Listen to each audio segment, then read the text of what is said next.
ಸರ್ಕಾರವನ್ನ ಇಕ್ಕಟ್ಟಿಗೆ ಸಿಲುಕಿಸೋದಕ್ಕೆ ವಿರೋಧ ಪಕ್ಷದ ನಾಯಕ ಆರ್ ಅಶೋಕ್ ನೇತೃತ್ವದಲ್ಲಿ ದೊಡ್ಡ ತಯಾರಿನೇ ನಡೆದಿತ್ತು. ಆದ್ರೆ ವಿಧಾನಮಂಡಲದ ಅಧಿವೇಶನದ ಮೊದಲ ದಿನಾನೇ ಪ್ರಮುಖ ವಿರೋಧ ಪಕ್ಷ ಬಿಜೆಪಿಯ ನಾಯಕರ ಮಧ್ಯದ ಭಿನ್ನಮತ ಪ್ರದರ್ಶನಕ್ಕೆ ವಿಧಾನಸಭೆ ವೇದಿಕೆ ಆಯಿತು. ಪ್ರತಿಪಕ್ಷದ ನಾಯಕರ ಮಧ್ಯೆ ಒಮ್ಮತದ ಕೊರತೆ ಇರೋದು ಎದ್ದು ಕಾಣ್ತಾ ಇತ್ತು. ಬಿಜೆಪಿಯ ಬಣ ಕಿತ್ತಾಟ ಅಧಿವೇಶನದಲ್ಲಿಯೂ ಕೂಡ ನಡೆದೇ ಹೋಯಿತು. ನಮಸ್ಕಾರ, ನಾನು ಸ್ವಪ್ನ. ಬೆಳಗಾವಿಯಲ್ಲಿ ವಿಧಾನಸಭೆಯ ಚಳಿಗಾಲದ ಅಧಿವೇಶನ ಸೋಮವಾರ ಆರಂಭ ಆಗಿದೆ. ಅಧಿವೇಶನದ ಮೊದಲ ದಿನಾನೇ ಸರ್ಕಾರವನ್ನ ಇಕ್ಕಟ್ಟಿಗೆ ಸಿಲುಕಿಸೋದಕ್ಕೆ ಬಿಜೆಪಿ ಸಜ್ಜಾಗಿತ್ತು. ಆದರೆ ಸದನದಲ್ಲಿಯೂ ಕೂಡ ಸಮನ್ವಯದ ಕೊರತೆಯಿಂದ ಬಿಜೆಪಿನೇ ಇಕ್ಕಟ್ಟಿಗೆ ಸಿಲುಕಿದ ಘಟನೆ ಅಧಿವೇಶನದಲ್ಲಿ ನಡೆಯಿತು.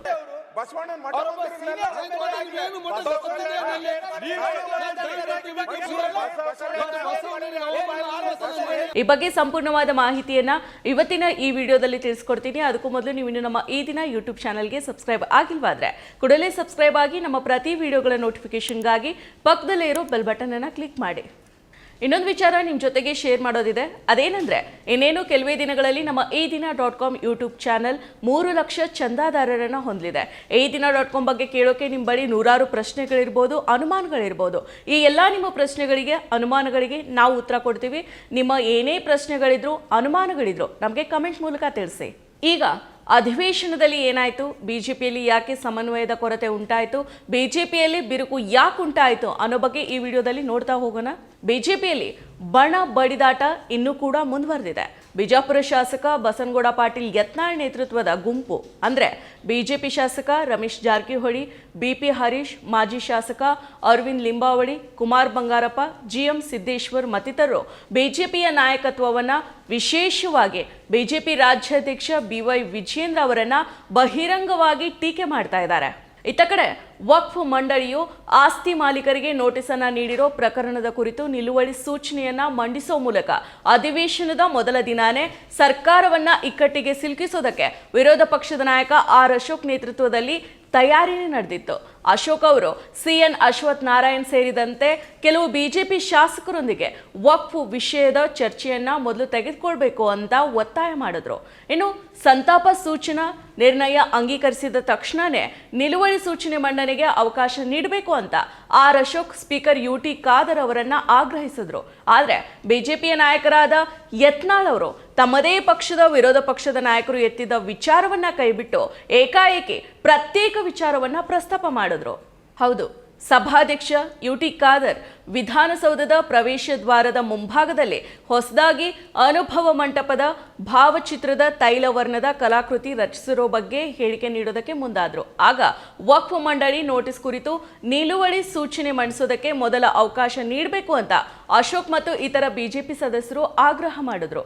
ಅನುಭವ ಮಂಟಪದ ಚಿತ್ರ ಇರಲಿ, ಬಸವಣ್ಣನ ಮಠಗಳ ಜಮೀನನ್ನ ವಕ್ಫ್ ಮಂಡಳಿ ಕಿತ್ಕೊಳ್ತಾ ಇದೆ, ಅದ್ರ ಬಗ್ಗೆ ಚರ್ಚೆ ಮಾಡೋದಕ್ಕೆ ಅವಕಾಶ ಕೊಡಿ ಅಂತ ಅಶೋಕ್ ಅವರು ಆಗ್ರಹ ಮಾಡಿದ್ರು. ಇದಕ್ಕೆ ಆಡಳಿತದ ಪಕ್ಷದ ಸಾಲಿನಿಂದ ತೀವ್ರ ವಿರೋಧನೇ ವ್ಯಕ್ತ ಆಯಿತು.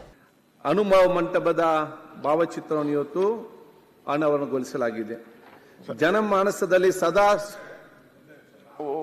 ನಿಲುವಳಿ ಸೂಚನೆಯನ್ನ ಕೊಟ್ಟಿದ್ದೀವಿ. ನಮ್ದು ಅದಕ್ಕೇನು ಅಭ್ಯಂತರ ಇಲ್ಲ. ಈಗ ಅದನ್ನ ಚರ್ಚೆಗೆ ನೀವು ಕೊಡ್ತೀರಾ? ಅನುಭವ ಮಂಟಪದ ಉದ್ಘಾಟನೆ ಮಾಡಿ ಚರ್ಚೆ ಇಲ್ಲ, ನಾನು ಎಲ್ಲಿ ಬಿಡ್ತೇನೆ ಮತ್ತೆ ಮಾಡುವ. ಇಲ್ಲ, ಮಾತಾಡ್ತಾರಲ್ಲ ಎಲ್ಲರೂ, ಮಾತಾಡ್ಬೇಕು ಅಂತ ಹೇಳ್ತಾರಲ್ಲ, ಇದು ಮುಗಿದ 2 ನಿಮಿಷ ಮಾತಾಡ್ತಾರೆ ಎಲ್ಲರೂ ಕೂಡ. ಇಲ್ಲಿ ಈಗ ಅನುಭವ ಮಂಟಪ ಇರಲಿ, ಬಸವಣ್ಣವ್ರ ದೇವಸ್ಥಾನಗಳೆಲ್ಲ ವಕ್ಫ್ ಬೋರ್ಡ್ ಆಗ್ತಾ ಇದೆ. ಆಯ್ತು, ಈಗ ನೋಡಿ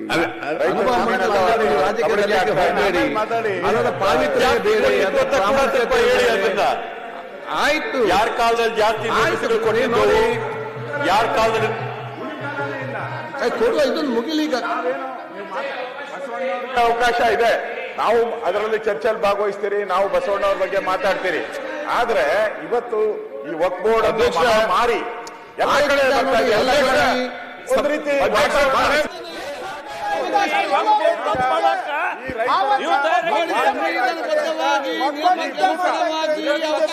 ಈ ನಡುವೆ ವಿರೋಧ ಪಕ್ಷದವರ ಪ್ರಶ್ನೆಗೆ ಉತ್ತರ ನೀಡಿದ ಕೃಷ್ಣ ಬೈರೇಗೌಡ ಅವರು, ಸರ್ಕಾರ ಎಲ್ಲ ಚರ್ಚೆಗಳಿಗೂ ಕೂಡ ಉತ್ತರವನ್ನ ನೀಡೋದಕ್ಕೆ ಸಿದ್ಧ ಇದೆ. ನಿಮ್ಮ ಕಾಲದಲ್ಲೇನೆ ಎಲ್ಲವನ್ನೂ ಆಗಿದ್ದು, ನಿಮ್ಮ ಬಂಡವಾಳವನ್ನ ನಾವು ಬಿಚ್ಚಿಡ್ತೇವೆ ಅಂತ ಹೇಳಿದ್ದಾರೆ. ಇನ್ನು ಆಡಳಿತದ ಪಕ್ಷದ ಸದಸ್ಯರೊಂದಿಗೆ ತೀವ್ರ ವಾಗ್ವಾದ ನಡೆಸ್ತಾ ಇದ್ದ ಪ್ರತಿಪಕ್ಷ ನಾಯಕ ಹಾಗೂ ಬಿಜೆಪಿ ಸದಸ್ಯರ ಮನವೊಲಿಸುವುದಕ್ಕೆ ಸ್ಪೀಕರ್ ಯುಟಿ ಖಾದರ್ ಅವರು ಪ್ರಯತ್ನ ಪಟ್ಟರು.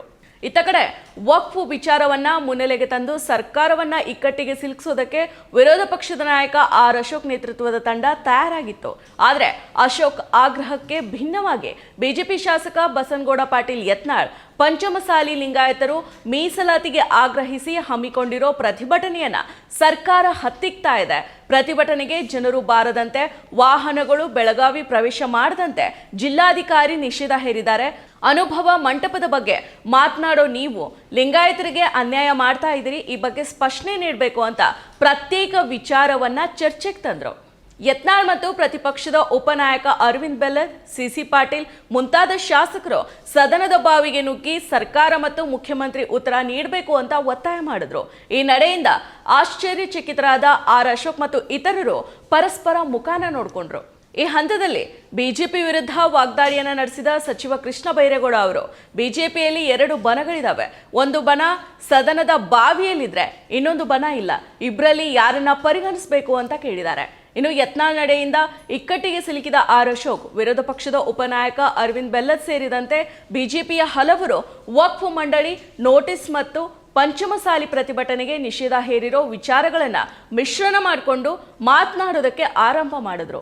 ಇನ್ನು ಮೊದಲು ಪ್ರಶ್ನೋತ್ತರ ಮುಗಿಲಿ, ನಂತರ ನಿಲುವಳಿ ಸೂಚನೆ ಮಂಡನೆಗೆ ನಿಯಮಾನುಸಾರ ಅವಕಾಶನ ನೀಡ್ತೀನಿ ಅಂತ ಸಭಾಧ್ಯಕ್ಷರು ಭರವಸೆನ ನೀಡಿದ್ರು. ಇದನ್ನ ವಿರೋಧಿಸಿ ಯತ್ನಾಳ್ ನೇತೃತ್ವದಲ್ಲಿ ಬಿಜೆಪಿಯ ಕೆಲವು ಸದಸ್ಯರು ಸಭಾಧ್ಯಕ್ಷರ ಪೀಠದ ಎದುರು ಧರಣಿನ ಆರಂಭ ಮಾಡಿದ್ರು.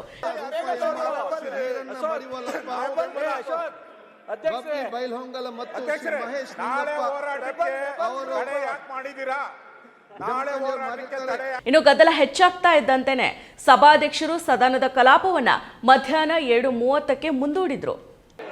ಪ್ರಜಾಪ್ರಭುತ್ವವನ್ನು ಕಗ್ಗೊಲೆ ಮಾಡ್ತಾ ಇದ್ದಾರೆ. ಈಗ ಸದನವನ್ನು ಮಧ್ಯಾಹ್ನ 2:30 ಗಂಟೆಗೆ ಮುಂದೂಡಲಾಗಿದೆ. ವಕ್ಫ್ ಮಂಡಳಿ ಆಸ್ತಿ ಮಾಲೀಕರಿಗೆ ನೋಟಿಸ್ ನೀಡಿರೋ ಪ್ರಕರಣದ ಕುರಿತು ನಿಲುವಳಿ ಸೂಚನೆ ಮಂಡಿಸುವ ಮೂಲಕ ಅಧಿವೇಶನದ ಮೊದಲ ದಿನಾನೇ ಸರ್ಕಾರವನ್ನ ಇಕ್ಕಟ್ಟಿಗೆ ಸಿಲುಕಿಸೋದಕ್ಕೆ ವಿರೋಧ ಪಕ್ಷದ ನಾಯಕ ಆರ್ ಅಶೋಕ್ ನೇತೃತ್ವದಲ್ಲಿ ತಯಾರಿ ನಡೆದಿತ್ತು. ಆದರೆ ವಿಧಾನಮಂಡಲದ ಅಧಿವೇಶನದ ಮೊದಲ ದಿನಾನೇ ಪ್ರಮುಖ ವಿರೋಧ ಪಕ್ಷ ಬಿಜೆಪಿಯ ನಾಯಕರ ಮಧ್ಯದ ಭಿನ್ನಮತ ಪ್ರದರ್ಶನಕ್ಕೆ ವಿಧಾನಸಭೆ ವೇದಿಕೆ ಆಯಿತು.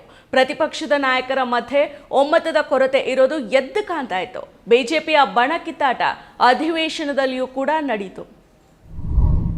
ಮತ್ತಷ್ಟು ವಿಶೇಷ ವಿಡಿಯೋಗಳನ್ನು ನೋಡಲು ಮತ್ತು ಹೊಸ ವಿಡಿಯೋಗಳ ಬಗ್ಗೆ ತಿಳಿಯಲು ಈ ದಿನ .com ಯೂಟ್ಯೂಬ್ ಚಾನೆಲ್ ಸಬ್ಸ್ಕ್ರೈಬ್ ಮಾಡಿ ಮತ್ತು ಬೆಲ್ ಐಕಾನ್ ಕ್ಲಿಕ್ ಮಾಡಿ.